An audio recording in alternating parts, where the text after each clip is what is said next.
my train of thought. Hi guys, welcome back to our real estate channel. We kind of moving along from last week. We've upgraded our camera a little bit. Hopefully it has a little bit clearer view. I told you. You should still hear us exactly the same because we're just on point with the sound. But everything else, we have upgraded. We're super excited to bring you more content, more education. Like again, last week we talked about it, whether it's, for real estate, whether it's just everyday information that you're just not getting. We're just super excited to go ahead and have that on hand for you. And this week we're actually going to go ahead and roll out our carpet to a topic that's kind of, like I said this morning, is a little personal, and it's kind of a little light treading almost. It's how do you protect your business and how do you protect yourself at the end of the day? What is it that you do that benefits your business, and what are you doing to grow? So on that note, Kevin? Hey, yeah, we're protecting our business. I don't know if I know we talked about this before, but the Cat Williams interview that everybody's talking about right now, he said so many amazing things, so many gems were dropped in that video. So one of the things that we're going to talk about in protecting our business, and I want you guys to really kind of digest this real quick, is how do you protect your business? And it doesn't really necessarily have to be real estate, but I think this can actually span across many different industries. How are you protecting your business, right? And what I'm going to throw out here is natural growth versus steroid growth, right? Are you preparing yourself foundationally in your business? Are you doing the things in your business at the beginning so that it could sustain? And if the answer is no, I want you to think about what are the things that you have to be doing in your real estate business to sustain your business over a long period of time, right? So I know this morning you were listening to what we were talking about on Clubhouse. And guys, again, if you are not on Clubhouse, I encourage you to come into Clubhouse every morning from 7 o'clock where we would, we have a lot of these discussions. And this morning we were talking about how do you protect your business. And if you know me, I've been in this business for quite some time now, and we've always been talking about how you prospect, right? Because prospecting is the way that we grow our business to sustain throughout the longevity of our business, right? In today's world, Amelia's just starting with us, right? So think about the agents of now versus the agents of yesteryear when we used to do the phone book. Yeah. Would you still use a phone book now? No. Right? I feel like now you could just Google somebody and you just you have all the answers You have about all somebody. the answers, right? Whether it pulls up their social media, their phone number, their address, like everything is just more public versus how it used to be. And just coming from a background of realtors, like my mom was a realtor for 20 years, my aunt was a realtor, she was also an interior designer. So like hearing and knowing what they've gone through, and they've always worked for builders and how their real estate life was, and I was like, man, it is so different than like how we meet at work now, right? Like they're so used to this 9-to-5 structure. Yes. Like, oh, you have to do this and this and this and this, and then I come in here and I was like, yeah, we don't do that in the office. I was like, we just kind of like a family oriented. I was like, we help each other, and they're like, no, that's not how it works. That's not how it works. No, it works. It works. Yeah. So I was like, my boss produces and it works. I'm like, I'm telling you. Yeah. So, yeah. I think old school people, I don't even want to say old school because I still consider myself somewhat old school because I would still pick up a phone and do cold calls, right? As versus, doing what we're doing now, coming on camera to produce content and stuff like that. Back in the day, people were making phone calls. They were getting emails. They were doing drip campaigns. They were doing consistent follow-up, right? Versus doing the quick approach. And I think so many agents now get lost with trying to win now, trying to win within the first 12 months of real estate without really getting sure footing. Getting dirty. Yeah. And that's a good way to put it. Getting dirty, right? Getting rejected. Right? Get the no. don't lose that closing, lose that listing, feel bad about it, but learn something from every single thing that you do. I feel like you have to make mistakes as soon as you start, because if you don't make mistakes, you're not going to learn. Correct. And like, I've been in one profession for 10 years, so I reflect that to myself. Like the very first day that I signed myself up for cosmetology school, I was so petrified the night before. I was like, what if I totally suck at this? I was like, this You're is getting it. in your head. Yeah, I was like, Getting this in is your it. head. I'm Yeah. gonna be terrible. Like, what if I don't make it? I don't know what else to do with myself. And then I sat down and I was like, no, because like I've tried other things in life, and without practice, you're not going to succeed. So be prepared to be bad. Be prepared to be terrible, but be prepared to learn. Yeah, you gotta fail forward. Yeah. You gotta learn to fail forward. And, you know, like I said, guys, the topic today, it's, you know, protecting your business. And, you know, we really want to emphasize the fact that there is no shortcuts to success. There aren't any shortcuts to success. Please know that. There are no shortcuts to success. You have to put in the work. Get dirty. Right? So if you're in real estate, you got to do the open houses. Right? That's something that you should be doing. As any, you know, my friend Andy C out in California, he's a multi-billion-dollar producer, and he still does open houses.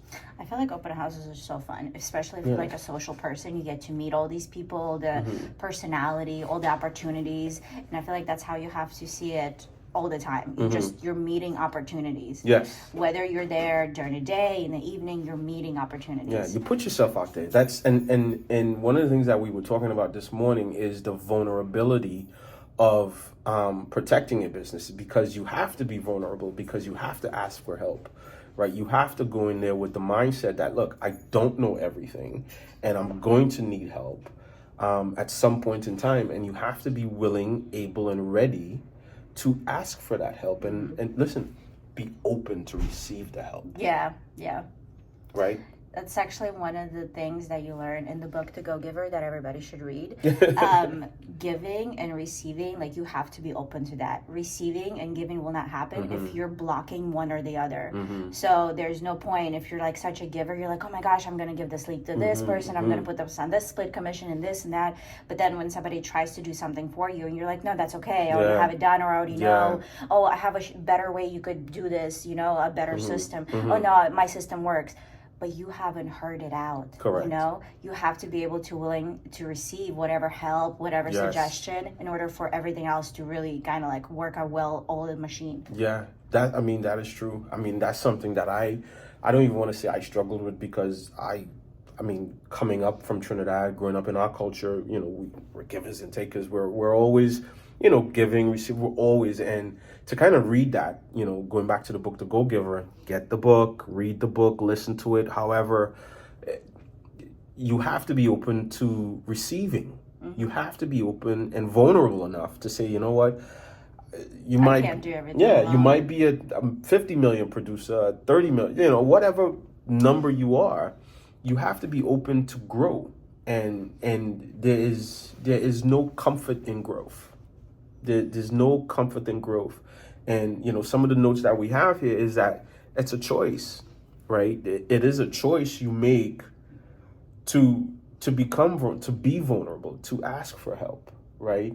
Some people will sit on the sideline, Amelia, and won't say anything. Yeah. Right? They will choose, and Coach said this early on. He said, it wasn't something that was painful enough to ask for help. Right? At what point in time, I'm going to ask you, right? And you can leave it in the comments below. At what point in time will you be ready to really make that change? Is there a pain point in your life or in your business that you're not being vulnerable about? You're not being open to accepting some sort of assistance, right? I don't know. Have you read the Millionaire Real Estate Agent Is It? Have you got no? All right, I'm gonna give you that one, right? They say one of the first hires, your first hire is like your most important hire, right? And I always told Natalie, I wish, like, you know, I wish we had gotten you to come help work with us from the beginning, because it would have been, in my opinion, would have been a lot more streamlined to do some of the things that we wanted to do. But we had to literally go through, you know, a couple no's, a couple ups and downs, a couple bumps in the road to get to the point now that where we are right now, that we're able to bring you on so that we can move forward in a direction. But obviously we had to be vulnerable enough to recognize that. Yeah. So, question, who would you say that you go to when you feel vulnerable and you feel like, hey, I need some help on this? Whether it's kind of like mentally, whether it's work related, besides Natalie. So you can't count her. So to be honest with you, I mean, besides my wife, I mean, to be honest with you, I have probably, and this is so crazy, he's a client of ours. And then, you know, I have my past military guys and gals that I love and trust that we can talk to. But I'll be honest with you, I am not ever in a position where I'm not willing to be open about what I've been through or failure. Or, like, for me, that's, I wear those things like a badge of honor on my chest because I want you to know I have failed, but I have. But here's the steps that you don't have to repeat. Yeah. And I've been resilient. I mean, resiliency is one of the things that I think that I kind of hold on real hard because I know I'm resilient. I've proven that I've been resilient, right? And the people around you really matter. Taylor Hack from Canada was talking about his team this morning and how they go through their hiring process and some of the things that they do to bring people on. And, you know, we would, you know, right before he started talking, I was talking about how Arnold Schwarzenegger was at the beach with another Mr. Olympia, and he literally had a spotter. He had somebody helping him push the weight up. And I draw the comparison to what we do here in real estate. Like, you can't really do this alone. You really can't do this alone. If you're thinking that you're going to do this alone and become uber successful, you're lying to yourself. Yeah, no. You're lying.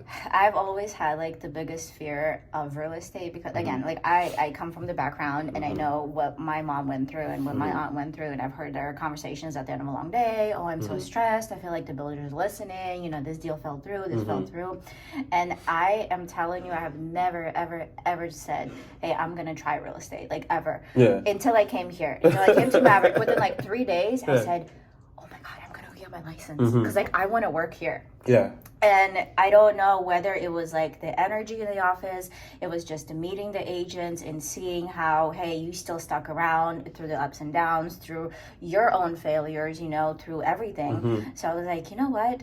The fear that I had of real estate and what real estate entailed, I was like, being part of this team brought me comfort. Yeah. And then I read The Go-Giver. And then when I tell you this book is a resemblance of who Kevin is, of just like an individual. Oh my goodness. I was like, yeah, this is it. Practice what you preach. Like, yeah, this is it. And I constantly even tell everybody that I come across, I was like, I work for the best office. And people are like, oh, how's work? I was like, dude, I love work. Yeah. They're like, yeah. I was like, yeah, I love work.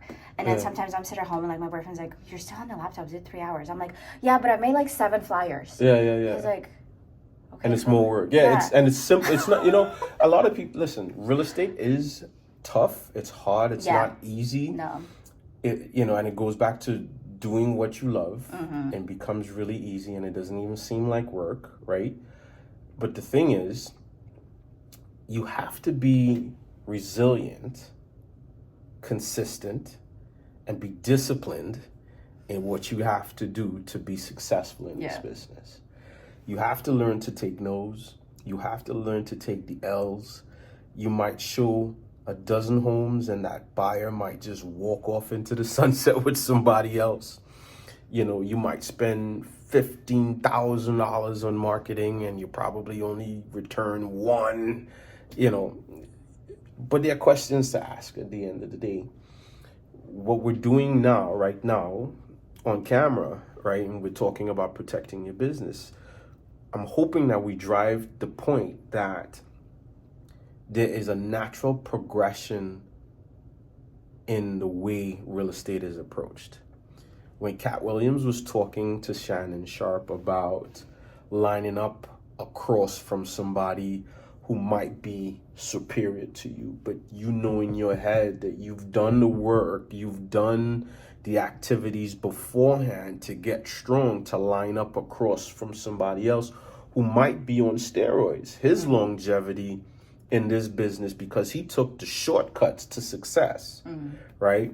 That's what he was talking about when he was talking about Kevin Hart and Steve Harvey and some of those guys, you know, their shortcut to success. And it was like he was really drawing the analogy that he goes on stage, he does these tours, he does the groundwork, the hard work, the foundation work to call himself one of the greatest of all times. Whereas Kevin Hart and some of these other guys, they kind of sold out. You know, they took the shortcut. You know, for me at one point in time, Amelia, I used to be pissed off at the guys who would just come in and say, I'm not making any phone calls, and want to jump on the phone and make reels all day long and think that's prospecting, right? There's no longevity in that, really. I mean, in my opinion. Right? I feel like that too. However, I feel like because of the way the world is evolving based on technology, I feel like that's where it could go. It is going. You know, that's where it could stay. So should it be more important in the business world? Like, what is your opinion on that? Well, to be honest, I think for every real estate agent, I believe every real estate agent should not take shortcuts. I think with the inclusion of technology should be used as a tool in the tool bag, but it shouldn't be the whole tool bag. Right. I don't think everything that is in your tool bag should be technology. I think there's still room for, once again, open houses. There's still room for door hangers. There's still room for mailers. There's still room for cold calling. There's still room for a lot of the foundational things in real estate that should not be replaced, or it doesn't need to be replaced, because now I think with the introduction of social media, I think social media makes it a lot more transactional than personal, right? Because you meet me on Instagram and you say, hey, could you come sell my house because of Instagram videos? Do you really know me? Right. I feel like seeing is believing almost, know? And then social media just portrays exactly what the other person that's posting wants you to see. Correct. You know, nobody's going to post, oh, hey, 3 closings fell through this month. You know, nobody's going to tell you this buyer walked away, this seller walked away. I'm sitting in a dark room every night. Yeah, I messed up this contract. I lost this. You know, like nobody's going to tell you that, but everybody's going to glorify their life, their career, everything on social media. Yeah. I mean, like I said, you know, a great question. I think technology should be a tool in the tool bag. I don't think it should be the entire tool bag. And I think that there's a lot of misconceptions out there because of social media, because of technology, that people who come into the business don't get the right setup. They don't get the right foundation. Yeah. You know what I'm saying? Because like Taylor said this morning, anybody who's going to work for him, they're going to go through 1,000 phone calls before they get anything. And it will show the resilience. It will show the want to do what you got to do, right? It's not coming in and saying, hey, do 1,000 videos. He's saying do 1,000 phone calls. And picking up the phone is probably one of the most basic things that we have to do in this business. And so many people run away from it. Yeah, and I love the girl that he kind of like took under his wing, that the Vietnamese girl. From Montenegro, I believe he said. Vietnam. Oh, yeah. Vietnam. Yeah, and then she didn't speak very good English, but she was resilient. She kept going. She wanted to keep trying. She wanted to keep learning. She wanted to keep showing like her value there. And then after a year, you know, he said he picked up like 25 to 35% of her work because of the language barrier. So it's very essential to, when you get on the team, it's essential to understand and respect who's your leader.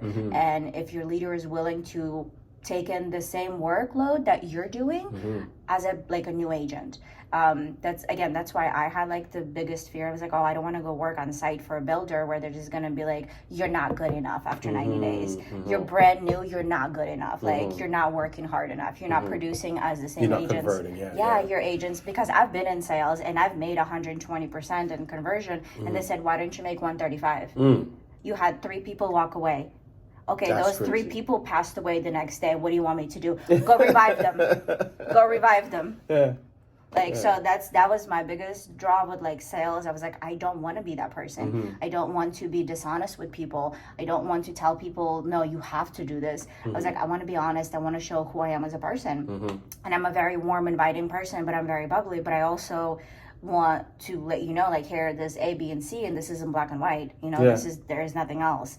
But I feel like when people get into real estate and they get into behind these big companies and they're like, oh yeah, everything is gonna be great and peachy, and then they're not converting and they're like, man, real estate fucking sucks. It doesn't suck. You just don't have the right person behind you. The support team, the support staff, the people around you do matter, and it really is a setup for having the right foundation, right? So today, guys, we're gonna cut off here real quick. We were talking about protecting your business, right? And when we talk about protecting your business, we're talking about how are you protecting what you've started now, and what is that going to look like 5 years from now, 10 years from now, 15 years from now? Have you set up your database? Have you set up your CRM? Do you have a system in place for buyer leads, seller leads? What does that look like, right? And I'm gonna leave on this one, right? I'm sorry, but I'm gonna leave on this one.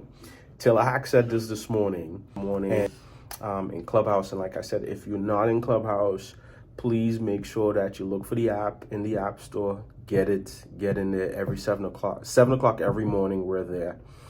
Taylor Hack said this: your team should be so strong that if real estate shut down, we as a team could do anything. Right? And he talked about how much everybody on the team respected each other, how everybody on the team appreciates each other, and they literally, it's almost like the Go Giver once again. Read the book. They work hard for each other. Read the book. It's almost like they work hard for each other so that they don't let each other down, right? So in the way that we're going to protect our business moving forward, you can be assured that we here will consistently do what's necessary. We're not going to take any shortcuts. I'm definitely one of those guys, and I know Amelia is not one of those ladies who take shortcuts. So we're not going to take shortcuts on the way to success. All right? So until next time, Amelia, anything you want to say before we leave? Anything you'd like to hear from us, any kind of knowledge, anything, questions, comments, concerns, make sure to leave it in the comments below or go ahead and DM us, and we'll see you next week.